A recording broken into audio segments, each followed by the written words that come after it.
A Virginia school district is considering a ban on cross-dressing. One board member calls out concerns for the safety of several male students who wear dresses and wigs to school. The proposal explicitly bans clothing, quote, not in keeping with the student's gender, distracts others from the educational process, or poses health concerns. The ban stems from issues raised by a board vice chairwoman who cited reports about male students who wore feminine clothing having to use faculty restrooms due to safety concerns.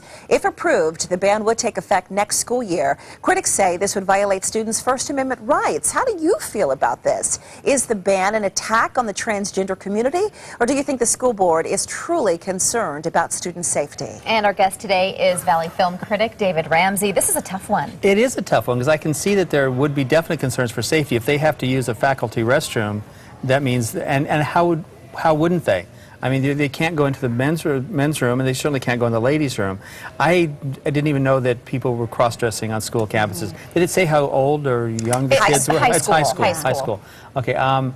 I don't know. I've never experienced. I mean, in all the years of my kids going to high school, I don't know anybody who. I knew there were a lot of gay and lesbian, and transgender people and all that stuff, but I don't remember any of them coming to school dressed as a woman, except for the theater people, which they're a little crazy anyway. Well, I understand the concern for their safety, but that's the problem. That there is a concern for their safety because they could be bullied or abused.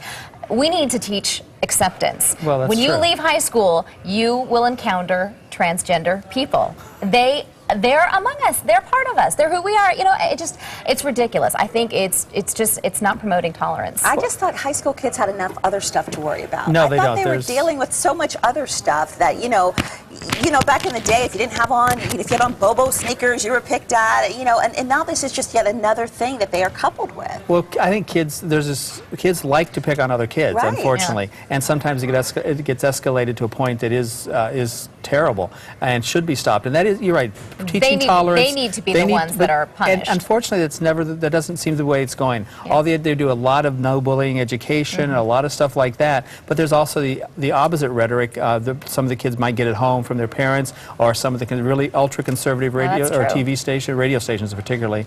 It depends on what part of the country they're in. I don't know that you need a rule about it. I think it's more common sense, but they definitely need to look at keeping them safe. And as long as they're not wearing, these boys are not wearing dresses that the girls aren't allowed to wear, as long as they're not revealing or distracting in that manner. But it's a distraction. That's what this school board is saying. It's a distraction that a child is sitting next to a student who is dressed as a woman, and he is a man. That's what the school board is saying, that is the distraction. How bad do they put on their makeup? I mean, if the makeup's done really well and the hair's done well, I don't think there should be a problem. I agree with you.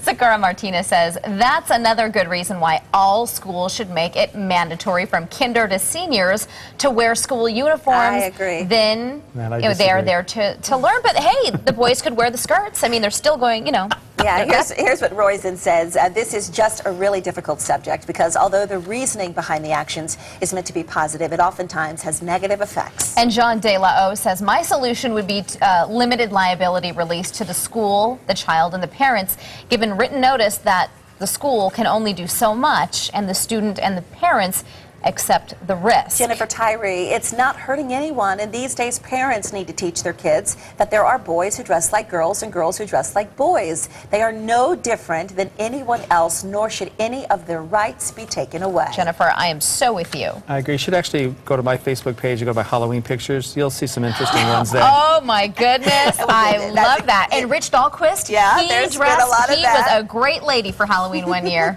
I went to work dressed that way. He's going to be throwing stuff at us I know in a minute. he is.